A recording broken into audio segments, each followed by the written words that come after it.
یقین کامل اور استقامت یہ ایمان میں مضبوطی پیدا کرتی ہے۔ اس دور کا سب سے بڑا آزمائش والا معاملہ یہ ہے کہ لوگوں کے اندر یقین کی بڑی کمی ہوتی چلی جا رہی ہے۔ ایک تو دور بڑا تشکیک کا ہے، ہر بات کو الجھا دیا گیا ہے، ہر چیز کے دو پہلو، دو باتیں بیان کر دی جاتی ہیں، ہر آدمی تصویر کے دو رخ دکھانا بڑا ضروری جانتا ہے۔ اس نے ذہنوں میں انتشار پیدا کر دیا، افتراق پیدا کر دیا، لوگوں کو الجھا دیا گیا، اور سب سے بڑا نقصان یہ ہوا ہے کہ دین کے معاملے میں لوگوں نے ایسی ایسی باتیں چھوڑ دی ہیں کہ کمزور ذہن ان کو قبول نہ کر پائے اور الجھ گئے۔ یقین کامل اور مضبوطی یہ انسان کے لیے عمل کے راستے کو آسان کرتی ہے۔ جب انسان کا یقین مضبوط ہو جاتا ہے پھر اس کی عبادات بھی مضبوط ہوتی ہیں۔ جب اس کا یقین مضبوط ہوتا ہے پھر اس کے صدقات و خیرات بھی مضبوط ہوتے ہیں۔ جب اسے اللہ کی طرف سے اجر کا یقین کامل ہوتا ہے تو پھر اللہ کے راستے میں خرچ کا طریقہ بھی مضبوط ہوتا ہے۔ اس لیے نبی کریم صلی اللہ تعالی علیہ وآلہ وسلم نے ارشاد فرمایا، کنز الاموال میں حدیث ہے، فرمایا یقین اس طرح سیکھا کرو جس طرح تم قرآن سیکھتے ہو۔ یقین اس طرح سیکھا کرو جس طرح تم قرآن سیکھتے ہو۔ امام غزالی رحمۃ اللہ تعالیٰ علیہ اس حدیث مبارکہ کی شرح میں فرماتے ہیں کہ یقین والوں لوگوں کے پاس بیٹھو تاکہ تمہیں بھی یقین کامل نصیب ہو۔ ان لوگوں کے پاس نہ بیٹھو جو ڈبل مائنڈڈ رہتے ہیں، ان لوگوں کے پاس نہ بیٹھو جن میں فیصلے کی قوت ہی نہیں ہوتی، جو تمہیں الجھا دیتے ہیں، جو تمہیں کمزور کر دیتے ہیں۔ بہت سارے لوگ ساری زندگی میں کوئی فیصلہ ہی نہیں کر پاتے کہ مجھے کس راستے پہ چلنا ہے، کمزور یقین ہے اتنا۔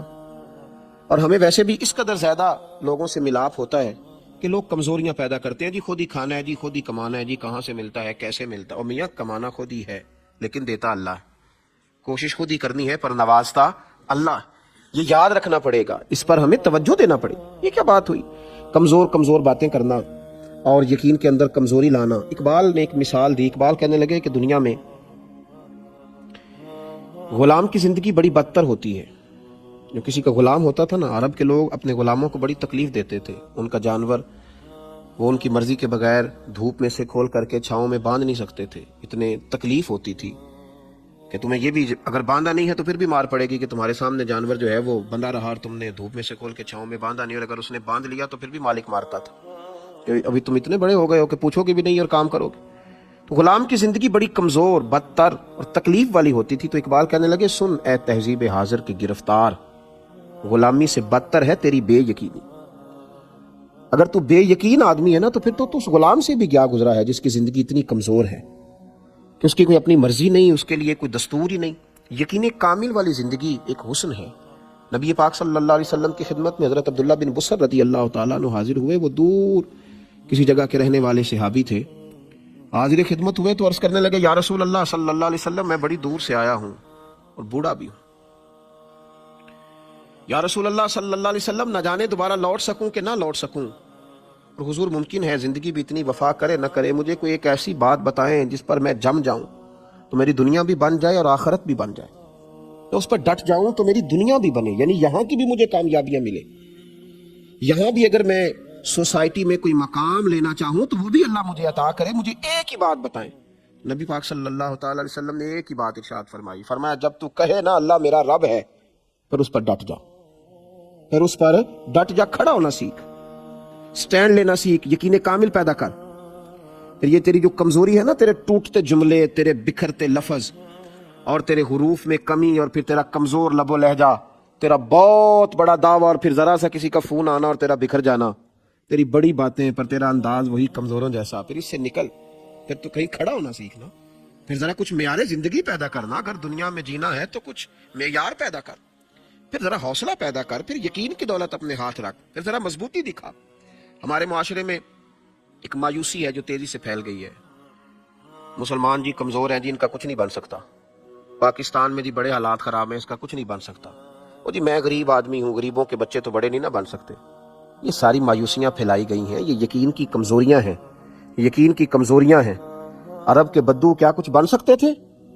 لیکن اللہ کی توحید پر اور مصطفیٰ کی رسالت پر جب وہ یقین کامل رکھ کے نکلے تو پھر اللہ نے انہیں پوری دنیا کا امام بنایا، پھر وہ بن گئے۔ اس وطن کا کیوں نہیں کچھ بن سکتا؟ اس وطن کی مٹی میں بڑی خیر ہے، بڑا حسن ہے۔ یہ حضرت خواجہ حضرت خواجہ فریدالدین رحمت اللہ علیہ کا وطن ہے، یہ دانتا علی حجویری کا وطن ہے، یہ اولیاء کی، صوفیاء کی، نیک لوگوں کی، درد دل رکھنے والوں کی، پیار کرنے والوں کی دھرتی۔ یقین کی دولت پیدا کریں، یقین والے لوگوں کی صحبت میں رہیں، اللہ کی ذات پر یقین مضبوط کریں، نبی پاک علیہ السلام کے فرمان پر یقین کو مضبوط رکھیں۔ حضرت سلمان فارسی رضی اللہ تعالیٰ عنہ فرماتے ہیں کہ خندق کا موقع مسلمانوں پر بڑا عجیب و غریب موقع تھا۔ ایک آدمی کسی منصب پر بیٹھ کر کوئی دعویٰ کرتا ہے نا، اس کا دعویٰ قبول کر لیا جاتا ہے، لیکن ایک ٹوٹی ہوئی چٹائی پر کرائے کے مکان میں بیٹھ کر دعویٰ کرے تو لوگ قبول نہیں کرتے۔ بلا مثال و بلا تشبیہ صرف سمجھانے کے لیے عرض کر رہا ہوں۔ آپ فرماتے ہیں خندق کے دن اس طرح کے تھے کہ قحط کا زمانہ تھا، اور ہم دفاعی جنگ لڑ رہے تھے مسلمان، دفاعی جنگ، مدینے کے چاروں جانب خندق کھود کر ہم جنگ لڑ رہے تھے کہ باہر سے وہ اندر نہ آ سکے مدینے میں کفار۔ جنگ بھی دفاعی تھی، حالات بھی قحط کے تھے، اور جس وقت خندق کھود رہے تھے نا صحابہ، تو پیٹوں پر پتھر باندھے ہوئے تھے، اور فرماتے ہیں عرض کی یا رسول اللہ صلی اللہ علیہ وسلم پیٹ پر پتھر باندھا ہے، تو حضور نے کرتا اٹھا کے دکھایا، فرمایا تم نے ایک باندھا ہے، میں نے دو باندھے ہوئے۔ ایسا نہیں ہے کہ لوگوں کو تو بتا دیا جائے، غریبوں کو تو بتا دیا جائے غربتیں ہیں، اور لیڈروں کے جو گھر ہیں وہ بڑے روشن رہے، اور اقبال کہنے لگے کہ جو ہے وہ مریدوں کو تو توکل کا درس دے دیا جائے، لیکن پیروں کی کٹیا جو ہے وہ کٹیا نہ رہے، وہ پورا محل بن جائے۔ ایسا نہیں تھا، بلکہ نبی کریم صلی اللہ تعالیٰ علیہ وآلہ وسلم نے دو پتھر پیٹ پر باندھے ہوئے تھے۔ تو محبوب کریم صلی اللہ علیہ وسلم سے حضرت سلمان فارسی رضی اللہ تعالیٰ عنہ کہتے ہیں کہ عرض کیا یا رسول اللہ صلی اللہ علیہ وسلم، یہ ایک چٹان آ گئی ہے، خندق کھود رہے تھے تو چٹان کٹ نہیں رہی، دو پتھر پیٹ پر باندھے ہیں، قحط کا زمانہ ہے، اسلام پر غربت ہے، فرمایا ہتھوڑا مجھے دو۔ حضور خود اتر گئے۔ اب میرے محبوب کا یقین کامل دیکھیں، اس وقت قحط ہے، بھوک اتنی ہے کہ دو دو پتھر پیٹوں پہ ہیں، دفاعی جنگ ہو رہی ہے، مدینے میں حالات خراب ہیں، لیکن جب تیری سوچ جواں ہوتی ہے تو پھر عرش کا مالک تجھے رنگ بھی بڑے بڑے ہی عطا کرتا ہے، پھر جب تیرے ذہن میں وسعت آتی ہے تو پھر اللہ بھی تجھے اسی طرح نوازتا ہے۔ حضور کا یقین کامل، حضور کے ہاتھ میں وہ جو آلہ تھا نا چٹان توڑنے والا، حضور نے اللہ اکبر کہہ کے مارا چٹان پر، کہتے ہیں صحابہ کہ ہم باہر کھڑے تھے تو ہم نے چمکتی ہوئی چیزیں دیکھی، چٹان ٹوٹی، تو حضور نے کیا فرمایا؟ فرمایا اوتیت مفاتح الیمن۔ ابھی مکہ نہیں فتح ہوا، لیکن حضور اللہ اکبر کہہ کے ضرب لگاتے ہیں اور فرماتے ہیں لو بھی اللہ یمن کی کنجیاں بھی ہمیں عطا کر دی، بڑی جلدی یمن بھی ہمارا ہو جائے۔ پھر حضور نے دوسری ضرب لگائی تو یقین کامل دیکھیے، نبی پاک علیہ الصلوۃ والسلام نے فرمایا لو بھی فارس بھی ہمارا ہو جائے گا۔ تیسری ضرب لگائی تو فرمایا ملک شام بھی اللہ ہمیں ہی عطا کرے گا۔ تو حضور ضربیں لگاتے جاتے، ایک ضرب پر ایک بہت بڑی سلطنت اور ملک کے فتح ہونے کی خوشخبری دیتے، اور صحابہ بڑے باہر کھڑے ہو کے یہ تبصرے نہیں کر رہے تھے کہ یہ کیسے ہو سکتا ہے، بڑی منصوبہ بندی کرنی پڑے گی، کیسے ہوگا۔ ان کا بھی یقین کامل تھا۔ جب حضور کہتے نا ملے گا، کہتے ہماری روحیں بھی نعرے لگاتی تھی، اور ہمیں سمجھ لگ رہی تھی کہ بس آ گیا، شام بھی ہمارا ہے، یمن بھی ہمارا ہے۔